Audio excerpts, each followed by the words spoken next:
গাজা পোড়াতে চেয়েছিল যারা রবের হুকুমে পুড়ছে তারা। বলছি যুক্তরাষ্ট্রের কথা। গাজা ধ্বংসে একের পর এক ইসরায়েলকে সহযোগিতা করা যুক্তরাষ্ট্র এখন নিজেরাই পরিণত হয়েছে ধ্বংসস্তূপে। এমনকি গাজা ধ্বংসে এক বছরে ইসরায়েলকে $2200 কোটি সহযোগিতা দেওয়া যুক্তরাষ্ট্র মাত্র একদিনে হারিয়েছে $5000 কোটি। এ যেন প্রকৃতির চরম প্রতিশোধ।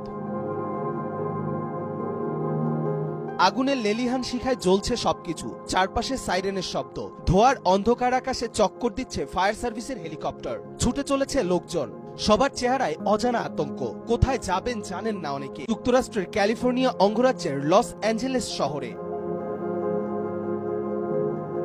ইতিহাসের সবচেয়ে ভয়াবহ দাবানলে পুড়ছে শহরটি। ইতিহাসের পাতায় চোখ মিললে দেখা যায় আজকে যুক্তরাষ্ট্রের এই চিত্র এক বছর ধরে প্রতিনিয়তই দেখা মিলেছে গাজার শহরগুলোতে। আর এই চিত্র ফুটিয়ে তুলতে যেন ইসরায়েলকে সবসময় সহযোগিতা দিয়ে গেছে আগুনে পুড়তে থাকা এই যুক্তরাষ্ট্র।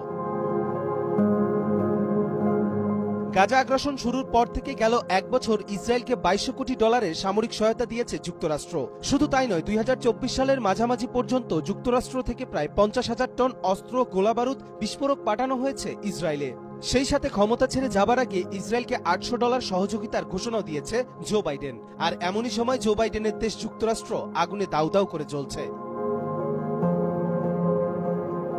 গাজার লাখ লাখ মানুষ যখন সব হারিয়ে পথে মানবেতর জীবনযাপন করছে, তখনই যুক্তরাষ্ট্রের হাজার হাজার মানুষ ঘরছাড়া হলো। ফিলিস্তিনি সমর্থকরা বলছেন গাজাবাসীর চিৎকার সৃষ্টিকর্তার আরশ পর্যন্ত পৌঁছে গেছে, আর তাই তো শাস্তিস্বরূপ যুক্তরাষ্ট্র এমন দাবানলের শিকার হয়েছে।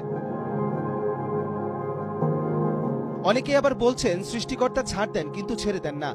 যুক্তরাষ্ট্র নিজেই যেখানে শয়তানের মোদকদাতা, সেখানে তাদের ধ্বংস অনিবার্য। যুগে যুগে যারা অন্যায়ের পক্ষ নেবে তাদেরই পরিণতি যুক্তরাষ্ট্রের মতো এমনই হবে।